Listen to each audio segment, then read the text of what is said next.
start in this video the new lesson gravitation, which is one of the important topic in physics.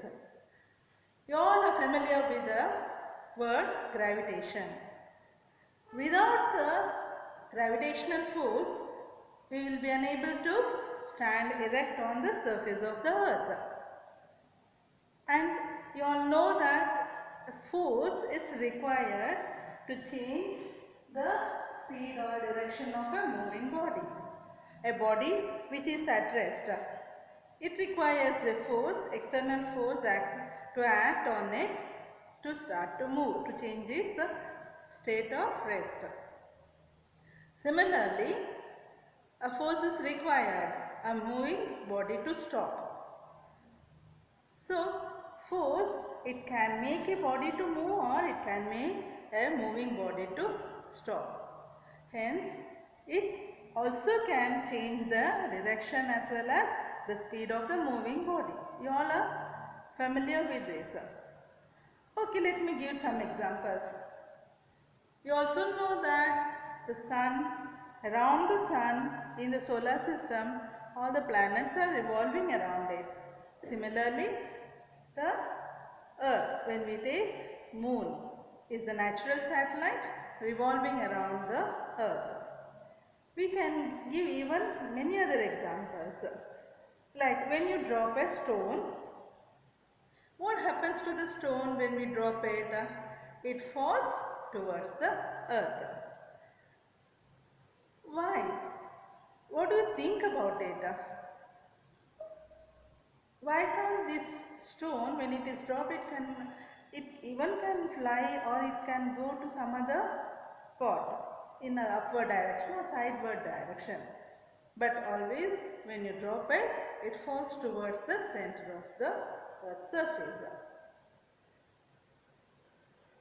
So, Sir Isaac Newton, he studied about this and he said that for all these kind of forces acting on the objects, the same force is responsible, and he named it as gravitational force. So, in this study, in this lesson we are going to study about what is gravitation and universal law of gravitation. Here we call it as the law made by him is said as universal law of gravitation because it is applicable for each and every object present in the earth. And then even we are going to see about what is the influence of this gravitational force on moving objects. When an object is moving, what is the influence of this gravitational force on that body we are going to study in this lesson. And how weight of a body varies from place to place. For example, if an object which is present on the surface of the earth, if it has certain weight, on the moon, if you see the weight of the same object, it is different. So why it happens? All these we are going to study in this lesson. And now last one is condition for objects to float. We all know that when you drop a stone on the surface of water, what happens to the stone? It sinks. At the same moment, if you drop a paper or a plastic material ball on the surface of water, what will happen to the ball? It sinks. It just floats. The stone sinks, but the plastic object floats. There is some reason for all these things. So, you are going to study in detail all these in this topic.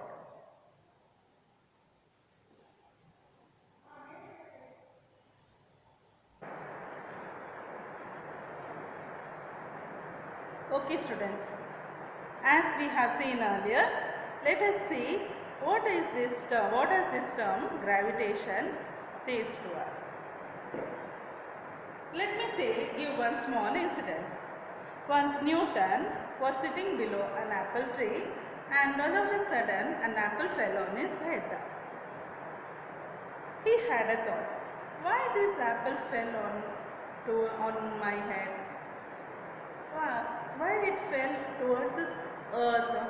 Instead of that, why can't it go somewhere else? There must be some kind of force acting on the apple when it falls down and it is pulling it towards it. That is towards the center of the earth. Similarly, when the planets revolve, while the planets revolve around the sun, there also some kind of force is acting towards the sun. The same case, he thought it must be the same case along even with the moon. Even the moon is attracted by the earth and hence it is revolving around it. This can be explained by a simple experiment. You have to tie a stone to a thread and hold it in your hand and just whirl it.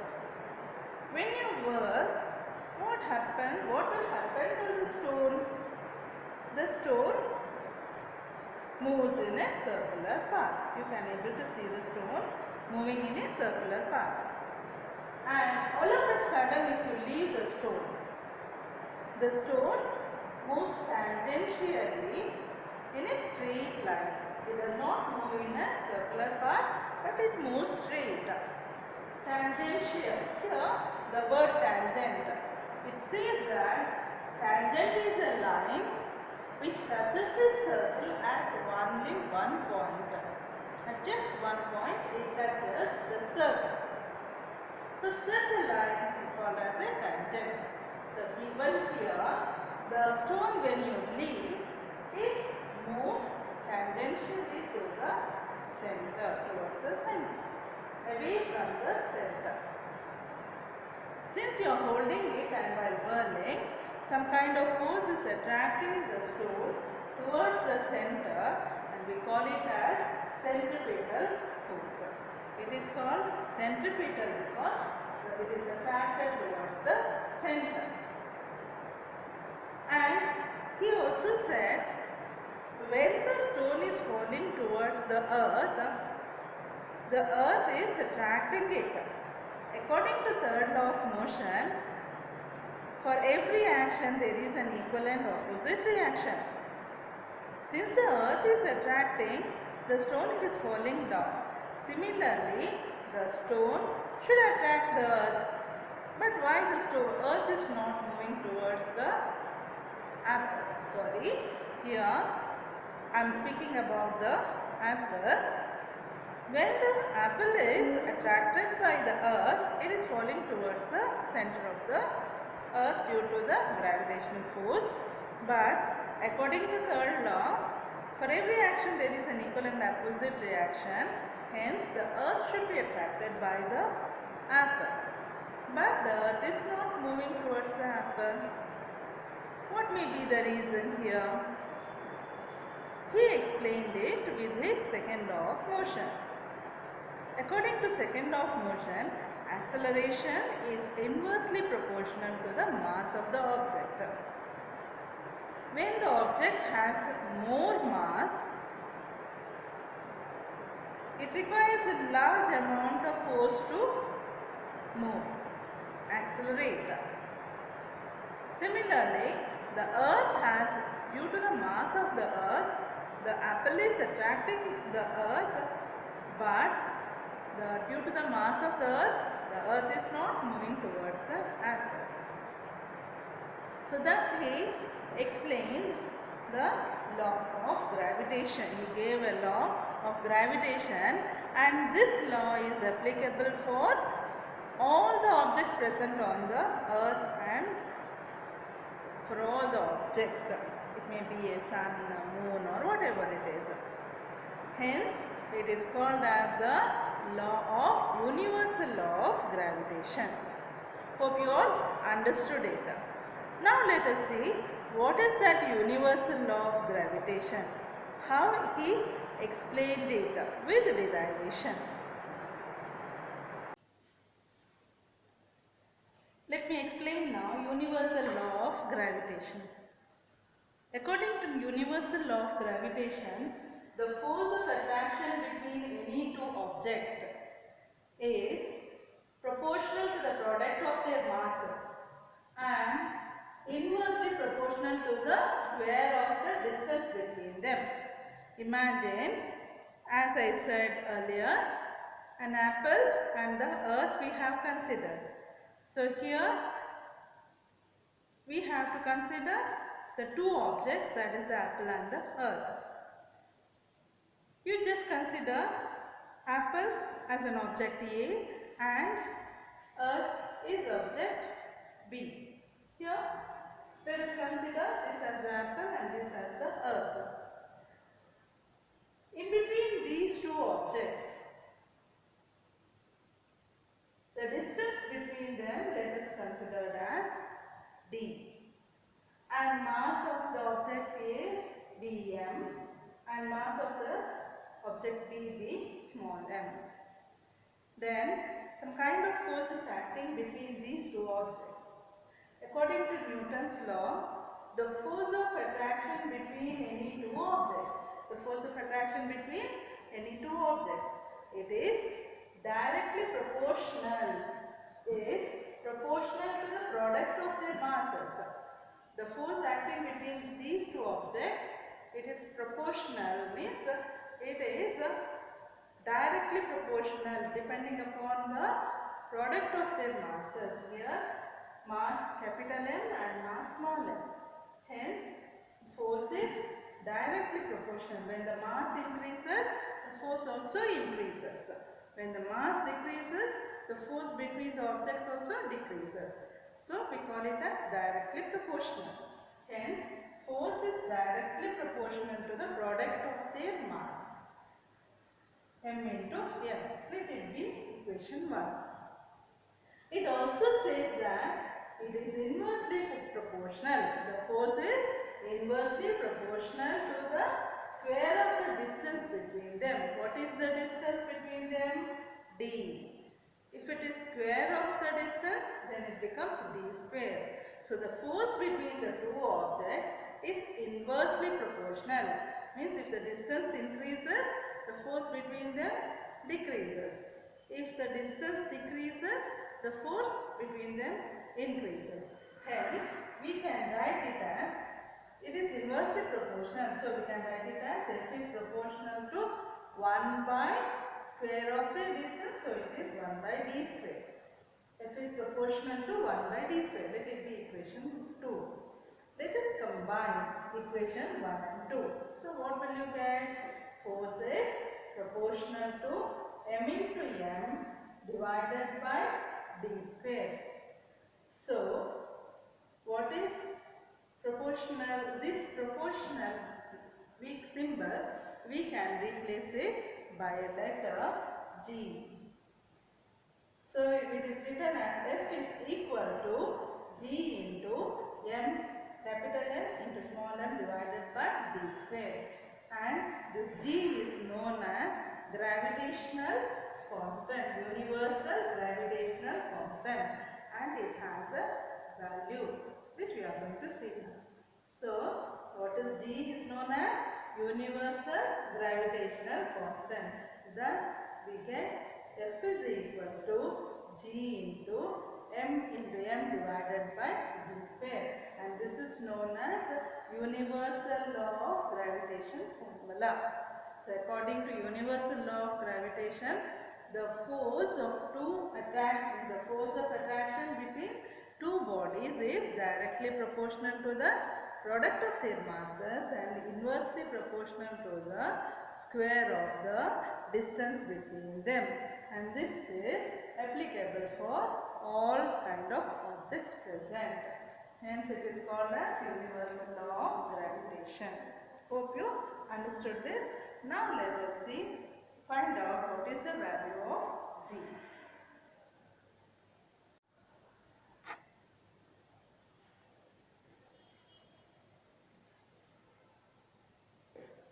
So we know that F is equal to G into M divided by d square. Now if we want to calculate the value of G, let us cross multiply. What will you get when you cross multiply this? F into d square. It goes to the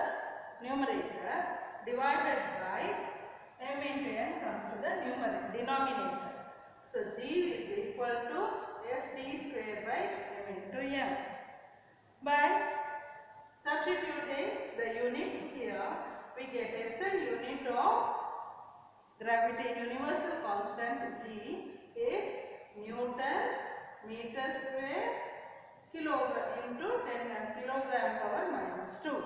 So here we have what is the unit of force? It is Newton, and distance is meter square, and then mass is expressed in kilograms.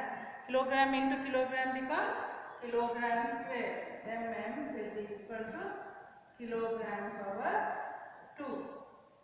So when it goes to the numerator, we get Newton meter square kilogram power minus 2. And the value of G, by substituting these values using a balance exactly calculated by Henry Cavendish. He calculated the value of G using a proper balance, and he gave that G is equal to 6.673 into 10 to the power of minus 11 Newton meter square kilogram power minus 2. This is the value of universal constant, which is one of the important values we have to remember.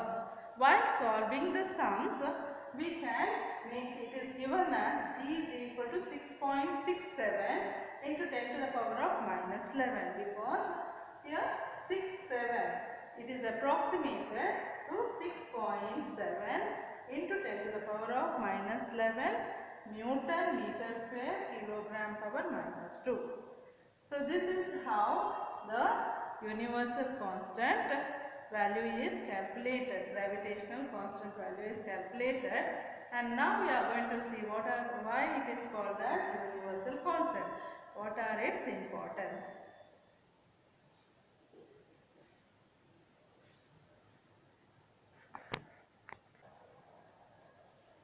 Let me explain the given example sum 10.1.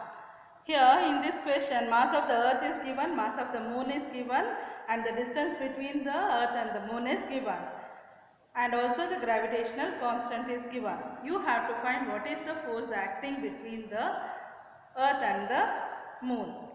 So let us use the formula F is equal to Gmm divided by d square, and here G is the gravitational constant, that is 6.7 into 10 power minus 11 into mass of the earth, that is 6 into 10 power 24 into mass of the moon is 7.4 into 10 power 22 divided by distance between them is 3.84 into 10 to the power of 8 the whole square.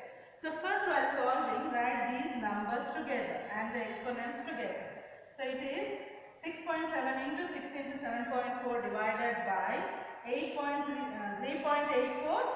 Since it is square, 3.84 into 3.84 we have to write into 10 to the power of, here everything is multiplication. So the exponents also 10, 10, 10, and the base are the same. So let us add the exponents, powers minus 11 plus 24 plus 22 divided by into 10 to the power of 8 twos are 16. So we are writing 10 power 16. When you multiply all these values, you will get this, and multiply the two values, you will get this. Now here you have what? By simplification 10 power 35 and 10 power 16. So when you divide this, you will get 20.1 into 10 to the power of 35, and 16 when it goes to the numerator it becomes minus 16. So 35 minus 16 becomes 19, and it is 20.91 into 10 power 19. You can keep it as it is, or you can make it a round number by bringing it to the front.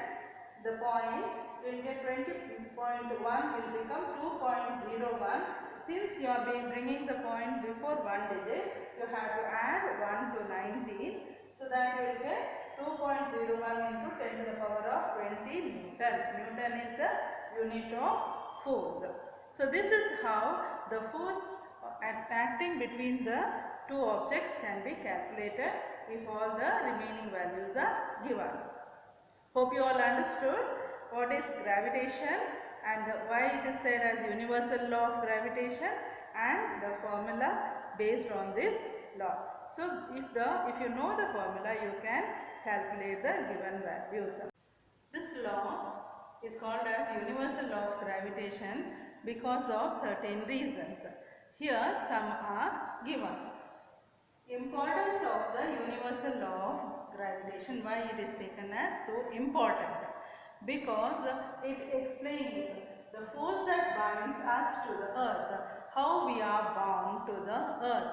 That is, we are able to stand erect on the surface of the earth. It is because of the gravitational force of attraction, and it can be explained using the law of gravitation. And also why the moon is revolving around the earth. It also can be explained because the force of attraction towards the center of the earth is responsible. The centripetal force, it is nothing but just like the gravitational force which makes the moons to revolve around it. So this is can be explained by universal law of gravitation. And the motion of similarly the motion of the planets around the sun. So even there it revolves around the sun, and it also can be explained using the law of gravitation. And you all know that during the new moon day or the full moon days, the tides are formed and it is more vigorous compared to the other days. It is also because of this gravitational force of attraction between the moon and the sun on the ocean. Hence, this also can be explained like this. Each and everything can be explained, the force of attraction between any two small objects, or it may be big objects. Whatever in the universe, it can be explained using this law. So it is said as universal law of gravitation, and it has been given so much importance.